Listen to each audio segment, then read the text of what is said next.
Hello, everybody. Welcome back to Psychedelics Today. This is JOMO coming at you from Breckenridge, Colorado. Today on the show, we have a good friend of mine, Dena Justice. Dena's been on a bunch of times, and I'm actually studying NLP right now with Dena. It's really interesting. It's neuro-linguistic programming for those who don't know. Controversial, but wildly interesting, I think.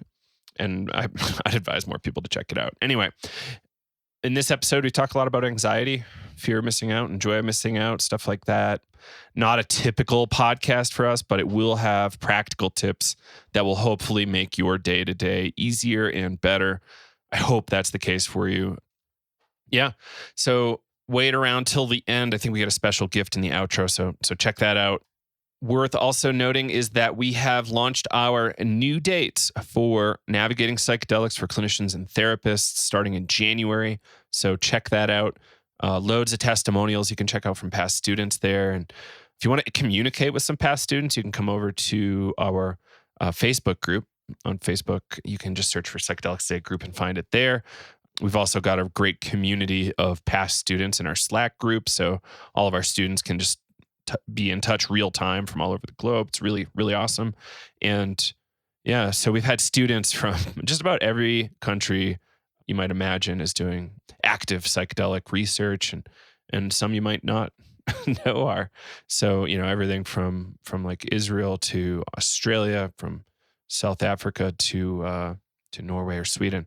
Yeah, it's really, really awesome. Hopefully even more will join us in the future. I think we've even had Russian students. Really awesome. So, I guess that's it for now. Come check out our offering at psychedelicEducationCenter.com or psychedelicstoday.com. We would love to have you and hope to see you there. See you on the other side. Hello, everybody, and welcome back to Psychedelics Today. Today on the show, we have Dena Justice of the Ecstatic Collective. And Dena, I think you've been on the show twice so far, maybe 3 times? Yeah, twice so far. Cool. This will be number 3. Yeah, you're working your way up there. I think only one other person has been on this many times. Oh, really? Yeah. And funny enough, a Colorado person. Cool. So let's dig in. We are here today to talk about anxiety and like the architecture, structure of anxiety and what we can do about it. Because it's, this is Psychedelics Today, but the majority of psychedelics are still quite prohibited and difficult to access for many folks. So we're going to talk about some angles that you might be able to take that are psychedelically informed to help you. So how do we want to start digging into this topic of anxiety, Dena? How do you like to dig into this conversation? Yeah, that's a great question, Joe. And I think it's really relevant for people to kind of understand. Everybody's anxiety starts and originates from a different place. And it often depends on kind of where we think strategically in the world. So, for instance, some people are like a big picture type of person, and they like to have the whole concept of what the big picture looks like. Oftentimes, them getting into the details can be where their anxiety comes from. Other people are often stuck down here in the details. They're a details type of person, and trying to get to the big picture can actually cause anxiety. And I want to frame it this way too, because I think it's really relevant in understanding, like, we're going to talk about some things today. We're going to make it accessible for people to give us their emails and get more tips on anxiety. And it's not about like, well, what order do I have to do these in? Or is it some sort of system? They're just tips, and it's about choosing what's right for you based on where you're at, not based on like some secret step-by-step process. I don't think anxiety has a step-by-step process. It's just about what tools can we learn to support us in reducing our anxiety. Yeah, that's a big deal. There's so many different angles to take with this. And, I've struggled with anxiety personally. I know a lot of people that also really struggle with it. And a lot of people get frustrated. They're like, that's enough. Like, I've done everything. And it's like, while that might feel true, it's not. There's so many things to try. And there's very few people who have tried it all. But this is it's a cool thing we're going to talk about, because people can actually change their state quickly and easily. And it's, it feels weird to hear that, I'm sure, but it's true. Like we can absolutely modify how we feel through some simple things. Yes. Yeah. Yeah. So, right. Changing our state is something. So just as a little backstory for everybody too, like Joe and I have been collaborating on an anxiety webinar, and so many people wanted it, but they weren't making it into the webinar for whatever reasons, because of timing or whatever. So we're like, let's make this even more accessible, right? And one of the things that we talk about in there is changing your state. Like you just said, like that's probably one of the number one best strategies to get out of anxiety is to change our state. And I think you and I have similar stories here, Joe, around both of us having our own experience of anxiety and how did we learn to navigate that. And I know for me, it wasn't necessarily like taking conscious action. I just knew I had this feeling inside of me and I didn't like it and I wanted to get the F away from it. And so what I started doing was I started running. I literally wanted to run away from how I felt, right? So it became a pattern for me of like, every time I leave the house, I'm going to have my running clothes and my running shoes with me.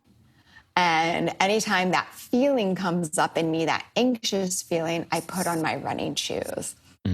And coming into tying it into state, what is that doing? Well, our state is our emotions, our physiology, and the actions that we're taking, right? So whenever we can take and change any one of those, it actually changes our experience of anxiety. So with movement, we're changing our physiology because we're moving our body. It's automatically causing us to breathe deeper, which is going to reduce our anxiety. And because we're now moving our body, it's putting endorphins into our body, which make us feel better, right? Hence the reason they call it the runner's high. Like once I started finally getting runner's highs, I was like, oh, that's the runner's high. This feels amazing, right? And so like that was my experience of coming to learn to manage my anxiety through exercise. And Joe, what was yours about? Yeah, it was really similar. So I think as, most people are anxious about the future. They're like, oh no, am I going to be good enough? Are people still going to like me? All this other stuff. And I eventually was able to deal with that through rock climbing and snowboarding and mountain biking. And the mountain biking, rock climbing, and even weightlifting thing got so bad, but it was amazing for a little bit because it really did work. It got so bad that I eventually needed 4+ surgeries. And, I didn't see it coming. I was like, oh, this is healthy. Of course I should be doing this. But, sometimes we need to hire professional help, even on the physical side. That would have saved me many thousands of dollars and helped me stay really active if I did that. But anyway, yeah, that's what I was doing. It was just working out super hard for long periods of time. And so yeah, it's almost like I had an eating disorder too, because I was eating 5,000 plus calories a day. That's what it felt like, at least, to accommodate for all that exercise. Right. I felt fine. I think I looked fine, but it was that was a lot of eating and not necessarily helpful. Your body good energy? Largely. Yeah. Yeah. Good. I was definitely drinking a lot way back, but I was able to kind of moderate that as soon as I was maybe alcohol is working against my goals here. So let's really slow that down, put that into its own context. And, aligning with my goals better seemed to really help. What are my goals? Have a fun business, really keep learning with everybody here in psychedelia and have great relationships and have a lot of fun. Do as much good as I can in the middle. That's right. And aligning with our goals is so important too, right? I think if we have that kind of intention, because we always talk about our journeys and what's the intention of our journey, whatever that journey might be. It doesn't just have to be in the psychedelic sense or the breath work or whatever. but bringing in that intention. And so part of my intentions too, to help me reduce my anxiety was like, well, take really good care of Dena. And I was the same way as you, Joe, like multiple outlets, not just running. I would have what I would refer to as my triathlon days, where I would run, I would row crew, and then I would go to ecstatic dance. And it would be like 8 or 10 straight hours of physical activity. And then on weekends, I was skiing 2 or 3 days a weekend during the ski season. So it was like, and when I was running, I was also getting up in the morning and I was running, and then I would go skiing, and then I would end the day with another run. So it was like constantly battling the anxiety and also seeking flow state, right? Because in flow state, the anxiety is gone, right? And it also took its toll on my body. Like I realized I was literally like exercise had become my addiction to escape my anxiety. I don't feel good. I'm going to do exercise.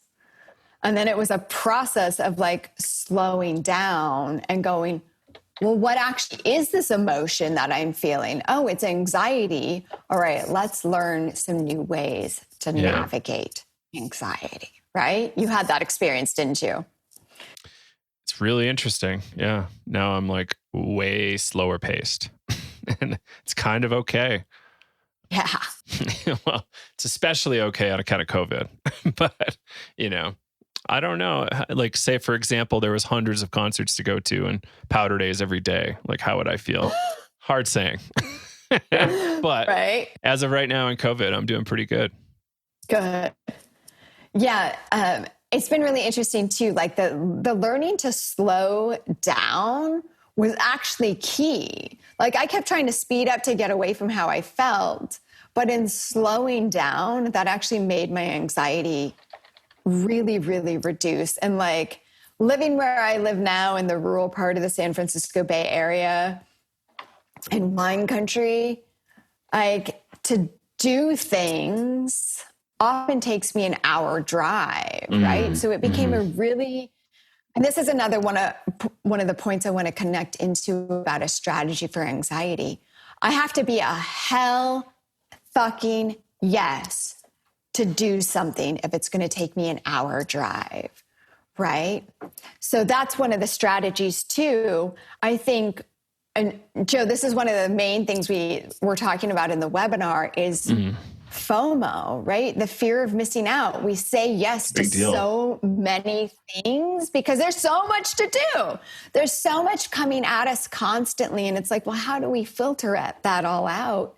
And we lose touch with our hell yes. And then we say yes to all these things that aren't actually our hell yes. Yeah. What if we left room for the hell yes? Then we wouldn't have anxiety about like, oh, well, I don't really want to do that thing. I don't really feel aligned, but I said yes to it. And now I have anxiety because of that. And or I have 5 things on my calendar. And it's like, my strategy is instead of just saying like a blanket yes or no, say, oh, I'm interested in that. Let me put it on my calendar and see how it fits into things. And I'll let you know if I'm going to come or not for sure. Okay.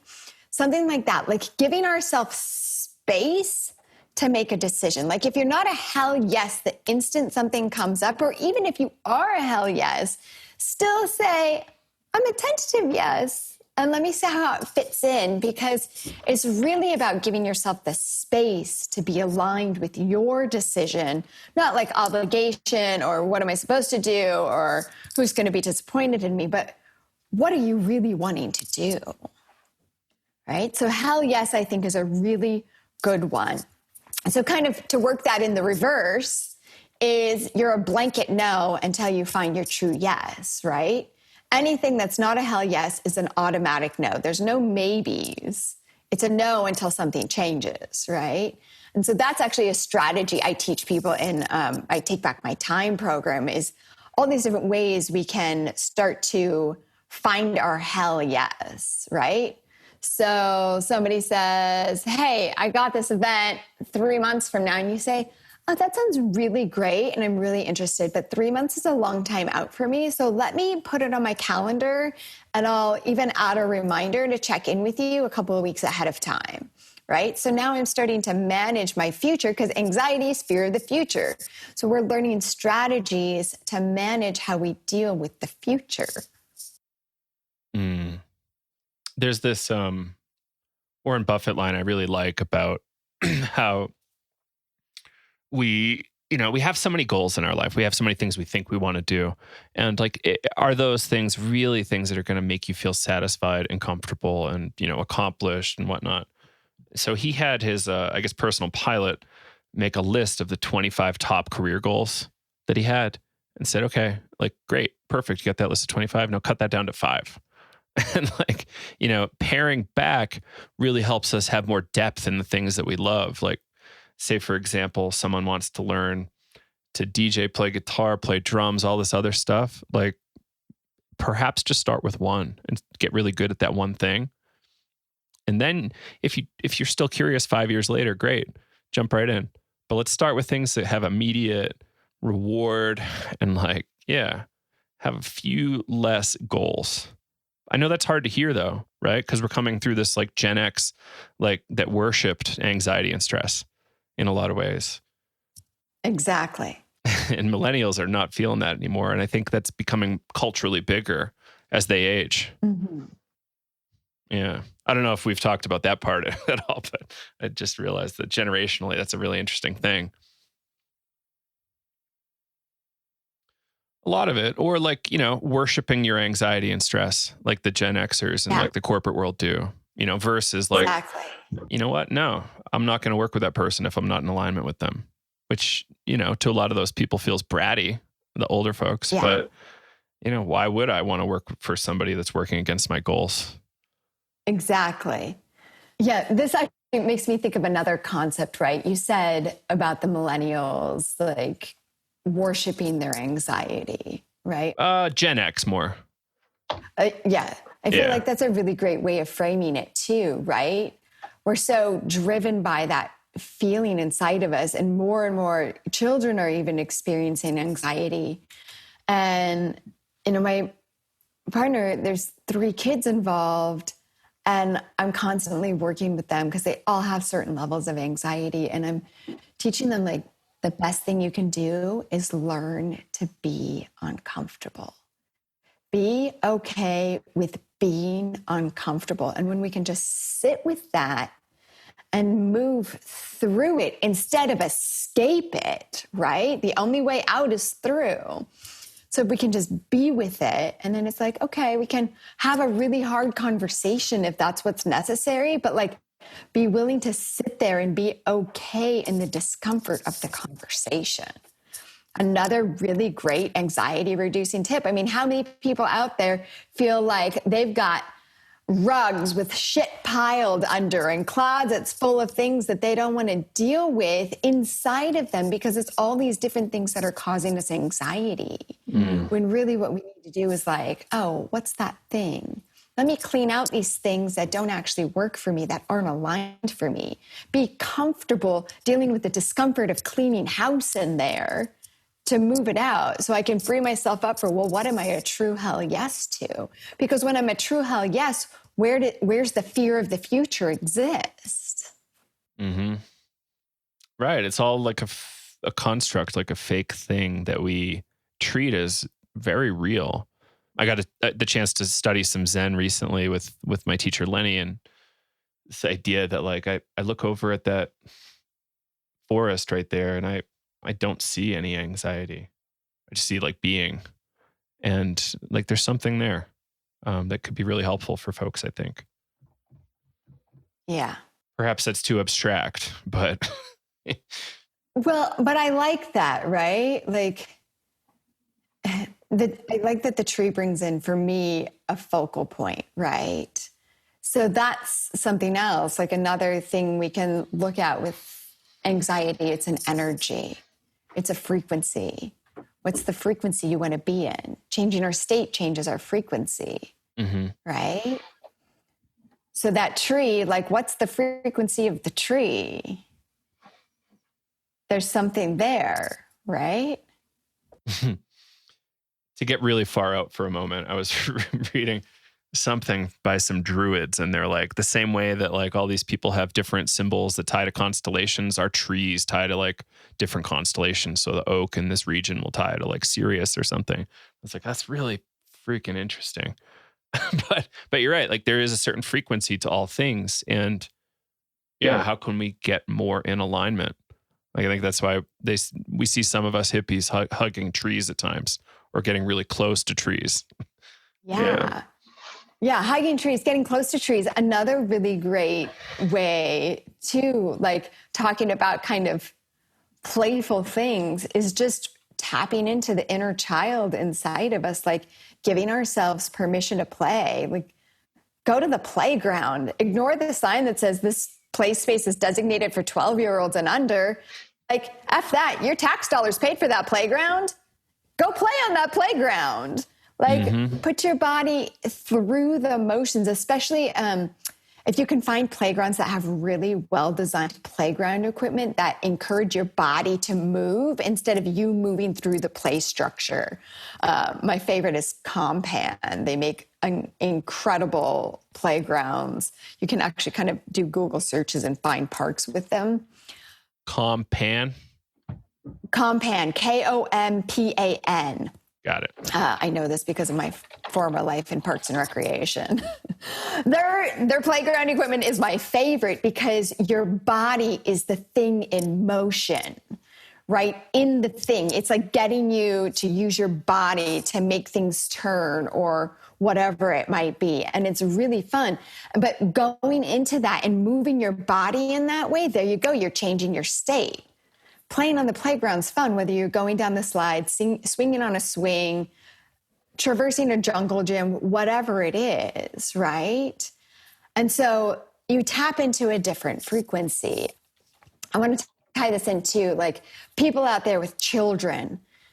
Anxiety comes up with working with kids all the time, right? Because it's like, oh, I got to be a good job being a parent, but the child wants you to be the child with them. So as soon as you tap into that, you can break anxiety running through your household, right? So there's all sorts of ways, like when we start to think about the frequency of anxiety, what are we doing to either contribute to that frequency or to shift us into the frequency we want to be in, to the state we want to be in?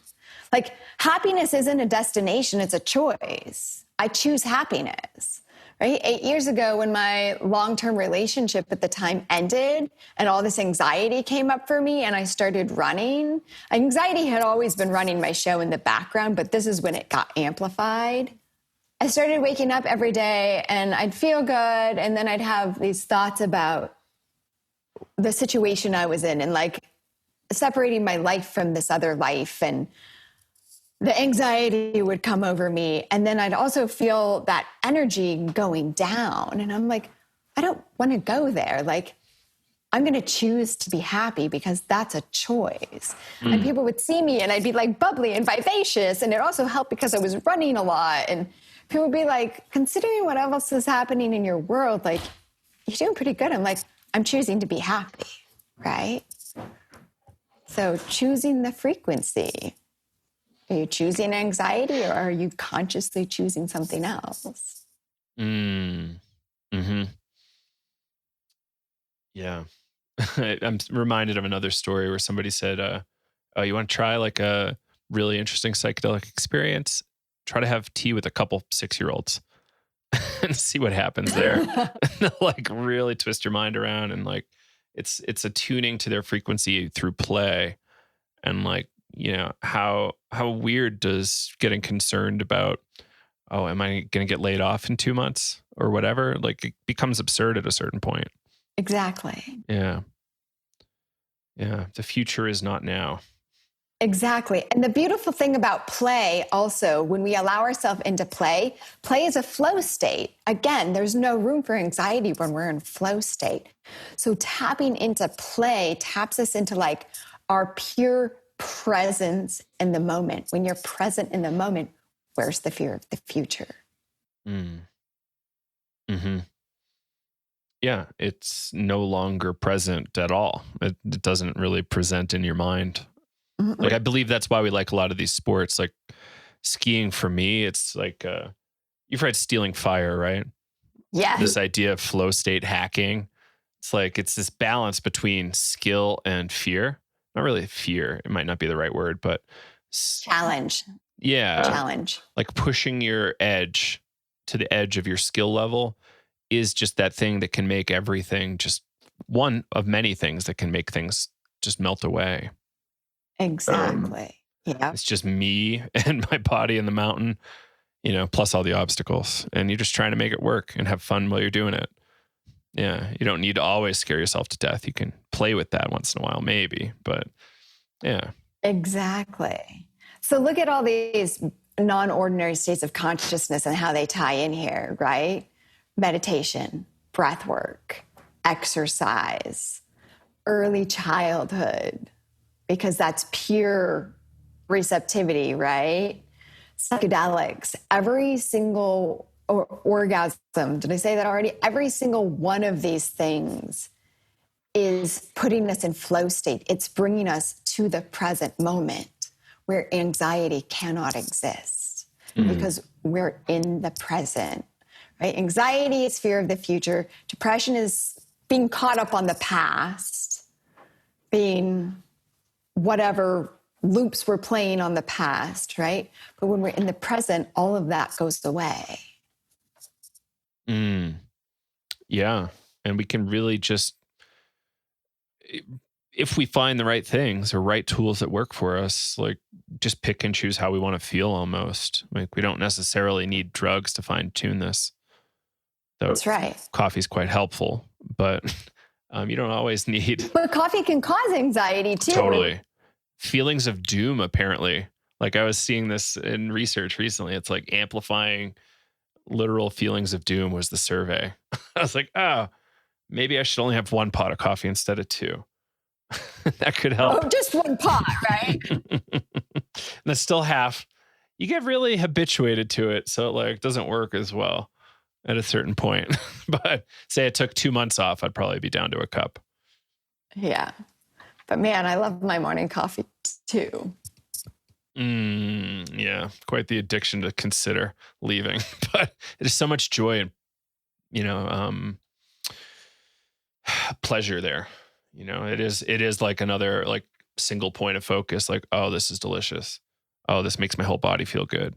And, monks used to drink tea before meditation in the morning to help keep them from falling asleep.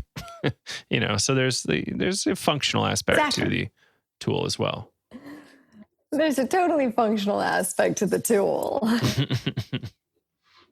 Everything, right? When you're utilizing the tool instead of letting the tool utilize you. Mm-hmm. That's kind of how I feel like about our mind, right? This is also one of the things we were saying in the webinar. Like, the overarching takeaway is, are you in control of your mind or is your mind in control of you? Your mind is a tool for you to utilize. And the more you practice utilizing it and utilizing it with intention and volition, the better the results you get in life, right? Versus it just like taking you away and coming back again, kind of bringing it full circle to where we started with talking about state. Whatever thoughts are occurring up there, whether consciously or unconsciously, is what generates the emotion inside of you. Mm-hmm. So if there's thoughts happening consciously or unconsciously that are creating anxiety, that's your mind controlling you versus you controlling your mind, which is another reason things like exercise and meditation and breath work are great practices, right? To bring conscious practice to them. Right? I love to run now. Like my running has changed since I started running. And now my running is all about the love of running. Like I love to fucking run. I love it. I love it. I love it. I love getting my body in really great shape so I can run as long as I want, preferably in one direction. But it's a practice of utilizing my body, which is a tool, and my mind, which is a tool, right? And it's about, okay, breathe, trust my instincts, be here now. And I trail run. I don't road run because that's just a way for your mind to be off in whatever la land you're in, versus trail running, which brings me present in the moment. I get in flow state. I do not enter flow state if I'm running on a paved trail somewhere or the road, right? So like bringing attention to that practice, practicing utilizing my mind while I'm running instead of my mind just doing whatever the hell it wants to do. Another thing too, like directing your thoughts first thing when you wake up sets the tone of your day. So like all that practice of me choosing to wake up 8 years ago and choosing happiness, that was setting my mind for the frequency I wanted versus anxiety, right? You had a story the other day, I think, about like how were you a server at a certain point and you would like kind of be upset in the morning and it would just set the tone for the whole day, but you can like kind of shift that around if you wanted it to be like a little more appropriate or more ideal. Perhaps it wasn't you, but I heard this recently. Yeah, that one wasn't me. Yeah, this idea of, it's going to be a horrible day. I just feel it. And you make it the horrible day. And, one of the other functional aspects of my coffee addiction is I am going to bed. I'm excited to wake up at the very least because I get to have delicious coffee in the morning and I'm stoked about it. Me too. I'm like, oh, I can't wait for the morning. Like, here we go. And it helps. I've designed my life in such a way that, I don't have like an hour commute anymore each way. And, I don't have to be around horrible people, or not horrible people that are doing the best they can that aren't really jiving with me. Yeah. It's an interesting improvement. And I think COVID's kind of helping folks kind of work through that. Like, you don't have to suffer through these crazy people as much as you used to, hopefully. Right. And tying into that, right? Like, if I wake up and say it's going to be a horrible day, guess what I'm creating in my life? I'm going to find all the evidence that I'm having a horrible day because that's what I'm focused on. But when I'm focused on, I'm going to be happy, how can I experience even more happiness? How can I allow myself to experience even more happiness and joy and playfulness and fun today? That's exactly what I'm getting because that's where I'm tuning my attention into. I'm tuning my frequency into, right? So it's all a matter of where we're putting our focus and our attention. It's the attention to our intention, right? To bring it back into our journey world, like, what are your intentions? Right. And that's a big deal. Is it to go with the flow, become, the Tao? Or, is it to like fight and get a huge bank account and like try to defend yourself in all these, crazy angles that you didn't really need to? How many mansions do you really need? Exactly. How many cars do you really need? Yeah.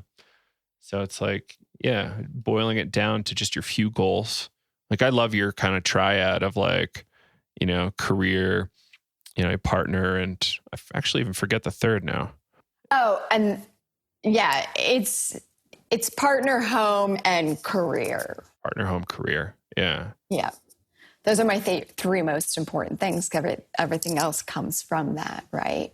And Joe, for me, even more so than that, like my partnership is number one in my life, right? We have agreements that we hold our relationship and our love as the pinnacle of everything else we do. And everything else has to continue to support this and make it even stronger, right? So we have agreements about how we show up and we do things together, including how we do business together, right? So look at that, like clarity of our most important goals and how to connect things together reduces anxiety. Like, we don't have to worry about other things because everything supports this thing up here, the highest goal, the highest intention. Yeah. It's and clean. It makes it easy to make decisions. Right. And it's nice to have like an accountability partner to go like, hey, like maybe you don't want that Vitamix. And, like. That's right. And it's nice to have it be kind of like a team sport. And like modernity is kind of like taking us away from that a bit. But I think like we're slowly moving back towards like small little groups. Yes. Slowly but surely. Right. Well, and I think that's a really great point too, Joe. Like looking at where anxiety comes from for people, right? Yeah.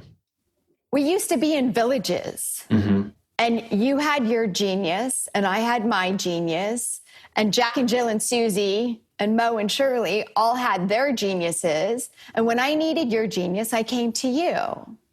And you gave and supported in that way because that's your contribution to the tribe.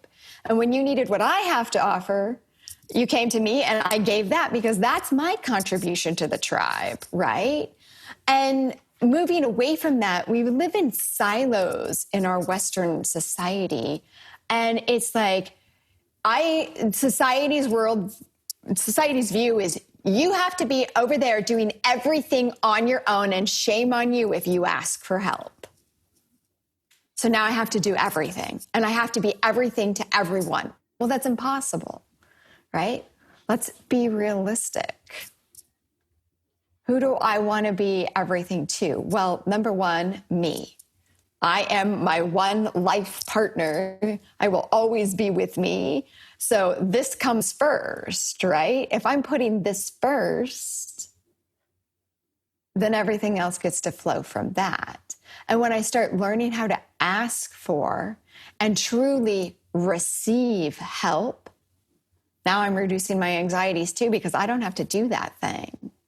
I don't have to worry about that. Oh, I can outsource that. I can hire that out. I can ask my bestie to do that. Or, oh, my friend Ryan's really freaking good at that thing. I'm going to ask Ryan and we're going to collaborate. And even like you and me right here, like, how can we support each other in our businesses and collaborate? We don't have to do it all on our own. Mm. Right. There's a lot of people out there that probably want to partner with you on things and are willing to help you. And you just have to kind of find them. And it's kind of hard when you get started, but there's plenty of people out there who have similar goals to you. That's right. Yeah. That's the benefit of mastermind groups too, right? Like finding your group that's going to champion you and support you and collaborate with you. Like I've had an original mastermind I've been with for 4 years. 4 years this November we've been together, right? And like that's an amazing place that's been a resource for me. And I've had other masterminds that I've worked with along the way. And it's an incredible place to have that and to learn to celebrate each other. There's something else, Joe. Our celebrations, right? How many people out there go through life every day, get to the end of the day, and instead of thinking about their wins for the day, they think about everything they didn't accomplish. Mm-hmm. That's just leading to a lot of anxiety, right? Right. And there's a lot that I've had recently like that. In this entrepreneurship world, there's always 10,000 things you didn't do. And, at least you go, okay, I accomplished my top 3. Like that's probably good enough. And then tomorrow you can do your next 3 and next 3 and next 3. And it adds up. It's cumulative. And you're only really racing yourself. Exactly. And there's no race, right? Because there's no destination to get to. Mm-hmm. It's a journey. Right? And coming into that, like as entrepreneurs, we have 1,000 things on our to-do list. And they're not necessarily to-dos. They're possibilities of things we could do with our time and our energy. But what's really going to make the difference for us? What's going to move the needle? What's going to make us feel good in the process versus shaming or blaming ourselves or putting ourselves down or feeling less than or not enough, right? So I love to think about, well, what feels light and easy and fun? Well, collaborating with Joe on things is light and easy and fun. Why? Because I often work in a silo, and getting to work with you has been a fun thing to do, right? So it's like, follow the energy that feels good, because when you do that, where's the anxiety? Yeah. Right. I don't know if I told you this yet, but so we met at the Phoenix conference, last year? You familiar with this marketer, Joe Polish? He's like kind of up there, About. like maybe the tier right below kind of Tony Robbins on that kind of like popular marketer hierarchy. And he was there. He actually came up to a Psychedelics Today table. I was like, oh, cool. Like, I know you. I get your emails. And I didn't want to blow him up or anything. So I kind of like played it cool. But he has this thing, ELF, like you want an ELF business, easy, lucrative, and fun. And it's like, why would you want something that's hard and like crazy when there's other options out there? Right. Yeah. Like if you love what you're doing, even if you're a janitor or plumber, like it doesn't have to be hard. It's just like, cool, you're doing it. You're in the groove, you're doing your task. And it comes back to that career point you had earlier. It's like, you're just doing your career and it's okay. Like, yeah, you got shit on your hands today. It's kind of a bummer, but you know, you're a plumber and that's just part of the thing. And you can just move right on to the next one. And yeah, I spent a lot of time in the trades when I was growing up, so I got to see a lot of that stuff. Yeah. An interesting thing. Talking more about easy, lucrative, and fun, right? And hard. Like life being hard, challenging, and a struggle, that's just a frequency people tune into. It's a story they tell themselves, and that's what they continue to create in their life. And I know that it's a possibility that it's not hard and challenging and a struggle because I used to do that. I grew up with this whole sense of like, oh, you have to work hard and you have to like fight for it. And everything was hard, challenging, and a struggle for years. And then it was about that same time, 8 years ago, discovered running. And I decided to start changing things to say, everything's easy and effortless. So I literally tuned my attention somewhere else. I tuned my attention to easy and effortless versus hard and a challenge and struggle. And guess what? My whole life changed. Everything now is easy and effortless. I live the life of my dreams now because I started choosing easy and effortless. And in that, everything just started coming to me versus me having to seek it. And that was another energy shift for me that helped reduce my anxiety. It was like, I quit seeking things outside of me, which I think is a lot of what we do in anxiety is we're seeking things because we want to fill that place in us that doesn't feel good, that we don't want to be in. So let me seek and seek. And some people seek it from alcohol or addictions or whatever it might be. Some of us seek it through flow states and whatnot. And when I stopped the seeking and I started allowing things to come to me, everything shifted. So like one of my let love come to me, love being anything and everything. And I choose the word love because it's the highest vibration I can tune into, right? And as I do that, everything flows to me and it's easy and effortless. Changing our attunement. Where we're tuned into is what causes all of our anxiety. Whether we're tuned in consciously or not, that's what's happening for us, and it's creating all of our anxiety. I'm reflecting on my time in corporate America and noticing like the goal seemed to be how hard can you push yourself for how long, for how many years, and if you do that consistently, and if you're lucky, you'll get a promotion to the next rung up the ladder. And, you know, that's kind of like a shit game, like a rigged game. Like that's what a lot of people have to play. Yeah. And I played it for a long time. I got pretty far, but, you know, nowhere in that hierarchy was like, looked good to me. So I'm like, what am I really doing here? Exactly. And that's a big deal. Like if you're in a situation that's not great, like can you make a shift? Like I know some people can't quit their job, obviously, but is there something you can change that like takes that anxiety out a little bit?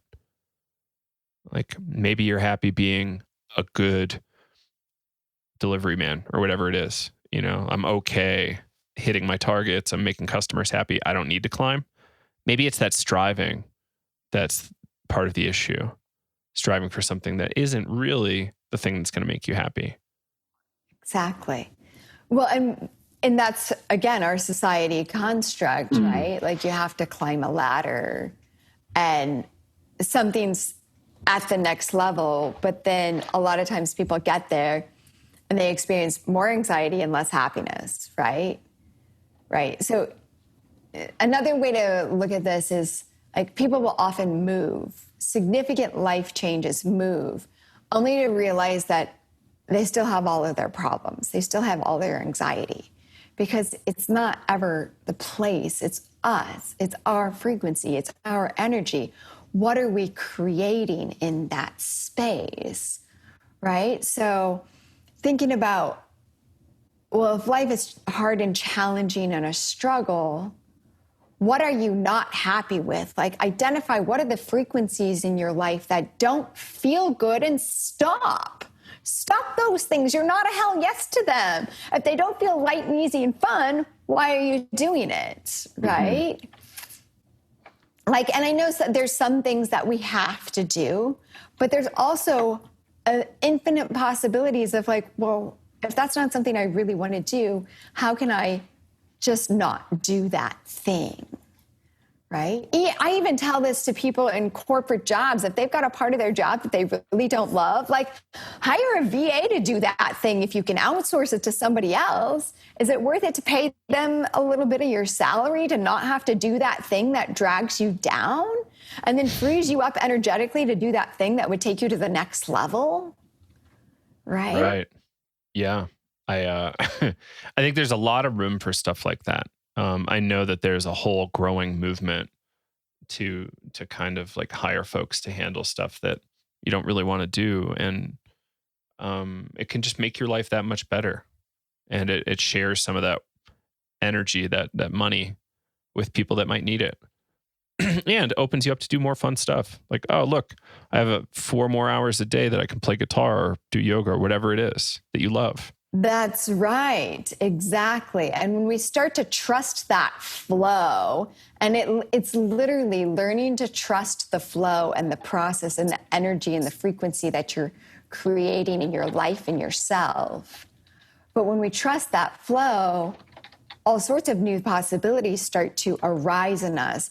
Because when we're creating our life from a higher place, we actually have the ability to see more possibilities and connections than when we're stuck in fear and anxiety. When we're stuck in fear and anxiety, that closes us down. We have less ability to see what's possible from that space. Again, the more we can shift our state, change our physiology, all of a sudden that lets us have access to new possibilities, right? Yeah. And, you know, a lot of these things are things we can pick up on in psychedelic states. Totally. Like, I'm sure a lot of people drink ayahuasca, come back to their jobs and want to quit immediately. And, you know, is that the right move? Perhaps, but perhaps it's better to just structure your life a little bit differently before you do something as drastic as just straight up quitting. Right. Well, and you're tapping into also something really key too with that sort of experience is the integration. Like integration is a process. It's not just like clean the house. Sometimes clean the house might be the thing, but like the mindful intention of it, right? A lot of people come back from experiences, from their journeys and have a lot of anxiety because they don't know how to integrate what that experience was about. It's because integration is key and necessary. Absolutely. Yeah. So what have we missed about anxiety to this point? Oh, well. Such a big topic. So many different directions. Right. It's such a big topic, right? Which is why we decided we wanted to do a podcast on this instead of just the webinar. So I think the next best thing is to invite folks to come into our email and get some more magical tips for how to deal with your anxiety and to remember, like, we're feed you different tips, and you don't have to do everything. Take what works for you, what feels light and good and easy. What are you an energetic match to? Do that thing. Oh, I like learning how to say no to things and to give myself space, right? That's actually like something I took from Tim Ferriss. It's one of his best things is like, he's a no until he decides he's a hell yes, right? Mm-hmm. So like maybe that's the thing. Or maybe for you, it's like, oh, I can shift my state. Let me exercise more. And exercise isn't necessarily about like what's hard and challenging and hurts your, like doesn't feel good in your body. Do what feels good in your body. Maybe that's yoga or stretching. Maybe it's just going for a walk. Maybe it's ecstatic dance. Whatever it is for you that feels good, that you're compelled to do, that doesn't feel like work. Because as soon as we feel work or it feels heavy, we don't want to do it. Don't do those things. Choose what's light and easy and fun.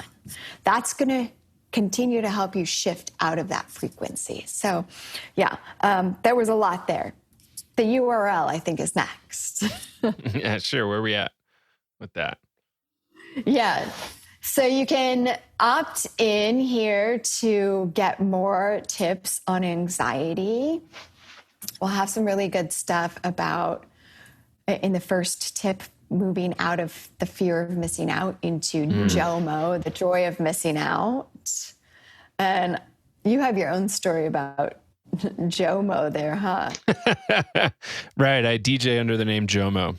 And the thing I love to say, people go, oh, DJ JOMO. I'm like, well, you don't call the singer Madonna the singer Madonna. You call her Madonna. So I'm JOMO. You know, just to be a brat. It's funny. But it's good. I love that your JOMO is the joy of missing out too. So yeah. Long running family name. So it's good. It's good. Yeah. So you can opt in by going to ecstaticcollective.com/anxiety. Great. And yeah, this is going to be fun. I think it's going to be really helpful for folks. When we were doing the webinars before, we had a number of people reach out saying just like really, really struggling and need something. You know, the medically appropriate thing to do is to send them to a therapist, but not everybody has the funds to go to a therapist. And if you can find help before you get there, great. But, you know, work your way towards getting a therapist. It's really helpful anyway, even if it's not a acute need. But this can be just a really great thing to help you figure out how to orient towards your life in the way you want to. And having more agency is a really big deal. Just, you know, you don't need it all the time for all things, but you do. It's really helpful when you have like a little bit more of a grip on your life and a better handle on decisions and all that kind of stuff. Yeah. And again, too, like getting a grip, it doesn't mean you have to grip 10 things. It's just, what are the 1 or 2 or 3 strategies that you might become aware of that you can utilize and implement and practice and try them on? Like, it doesn't hurt to try it, right? It's all just research. It's all an experiment. And every time you try it out, it's just feedback. It's not like, oh, that didn't work for me. Oh, well, that didn't work as well as that thing over there. I like that thing over there. I'm going to do that instead because that helps me with my anxiety. Mm-hmm. Right. And Joe, you said something else I wanted to mention, talking about a therapist. So many people out there end up on antidepressants or anti-anxiety medications, and they have really low efficacy, right? So what are simple strategies that feel light and easy and fun for you, the listener or the watcher or the viewer out there? That's really what it comes down to. There's no secret to anybody's anxiety except the secret of what works for you. And encourage yourself. Try things on. It's all feedback. It's all research. So adopting that mindset for me too was something that really shifted my life and my anxiety. Like, it's all research. Yeah. I can't F it up. It's all research. Like, how did anybody create anything? Nobody knew what they were doing. They just started taking actions. And we'll go more into actions and some of the stuff we've got for you if you come in and sign up for all that good stuff we've got. Right. And if you give yourself permission to, make some failures on account of it being a learning thing, as long as the failure is not too big, it's okay. It's not that stressful. Like where in your life can you give yourself a little bit of room to make some small failures? Yeah. Or small or really big successes, like cooking, for one thing. People hate the idea of cooking sometimes because they're going to fail so bad and it's going to be horrible and they're going to waste money, blah, blah, blah. It's like, well, try something cheap, like a couple carrots or something and whatever else. And your risk is only $3 as opposed to $50 if you're going to do something big and fancy, Small, cheap experiments are there. They're there to help you learn. And failure is learning. Failure is not just failure. Though some people will trick you into thinking that it's not true. Yeah. Failure is just feedback. That's not failure unless you think of it as failure. Failure is just another frequency we tune into. I like to tune into feedback. I'm like, oh, that was feedback. That's interesting. That's not exactly what I wanted, but at least I have new information. Yeah.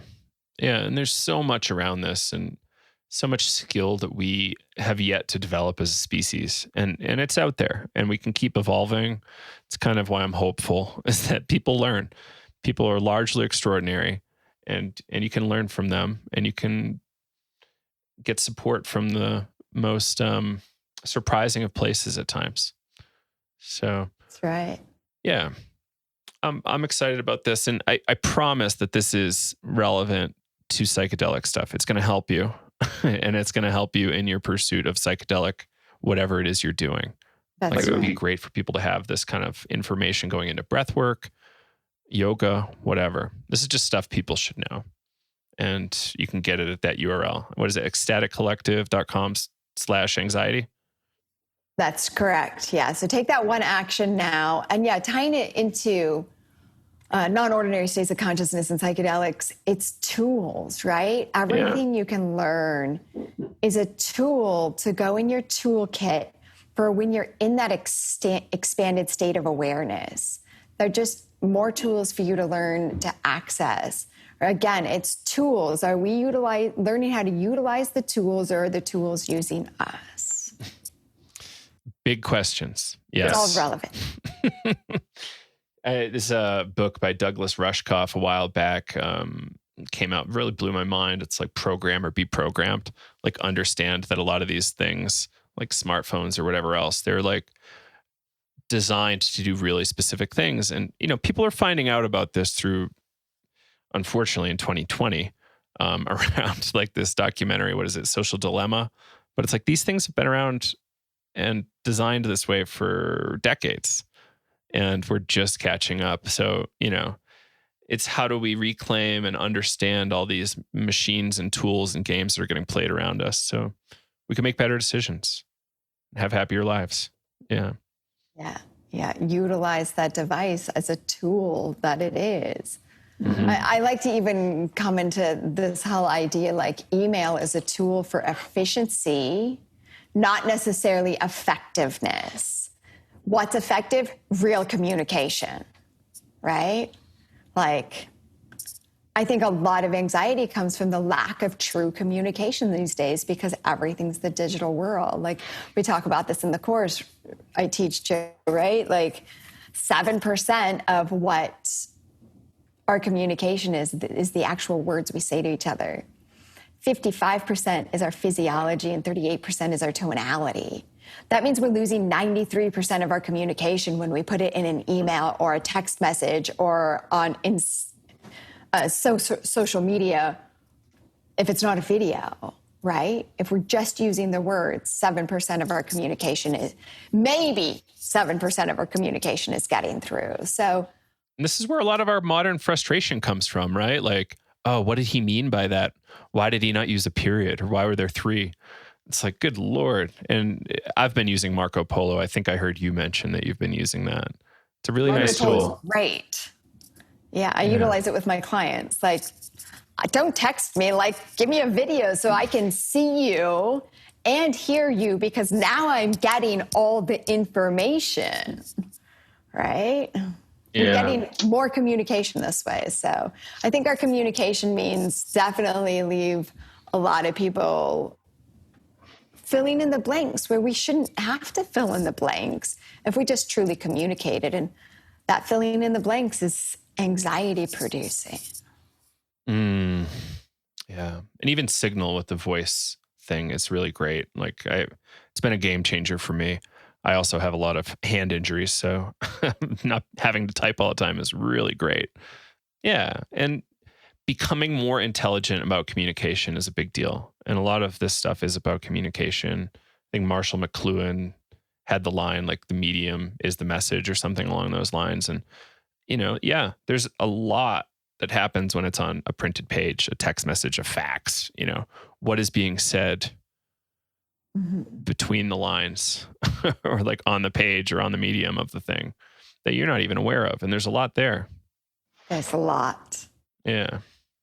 There's so much. We could go down all sorts of fun little wormholes. Oh, it's endless, but it's always helpful. Cool. I guess we're pretty good to wrap here on account of our time, but anything else you want to maybe throw out? No, just as always, Joe, it's a pleasure to collaborate with you. I love what you and Kyle are doing with Psychedelics Today. Keep up the great work, educating people. Your courses are fantastic. Thanks for continuing to collaborate with me and continue to look forward to what else we create. Absolutely. Yeah. Stay tuned, everybody. It's going to be fun. And yeah, thank you, Dena. It's been a great time. And there you have it, everybody. Dena Justice. I think that was really fun. And I hope you liked it. I hope you learned something and hope it was helpful for you. So again, if you want to learn more about what we've got going on there, go to ecstaticcollective.com/anxiety, ECSTATIC collective.com/anxiety, and you get a free video gift. So check that out. I hope you all enjoyed that. And I can't wait for the next episode. You're going to really, really like this Friday episode if you like those last two episodes with Will Hall. It's going to be fun. And yeah, just please, if you're interested in education to further your psychedelic career, you want to have a bigger impact on your clients who are using psychedelics already on their own, you want to have more clients that are interested in psychedelics, come take our class. If you're a therapist or a clinician and you'd like to be working with this population who's already actively using these things, we can help you figure that out. And we do offer continuing ed credits through the state of California, which apparently are very transferable to a lot of other professions. Yeah. So we offer a couple certificates as well with that. So come on down, check it out, psychedeliceducationcenter.com.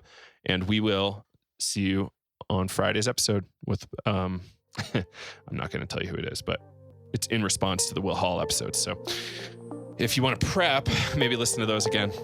And I hope you all have a great rest of your week, and we'll see you on Friday. Bye-bye.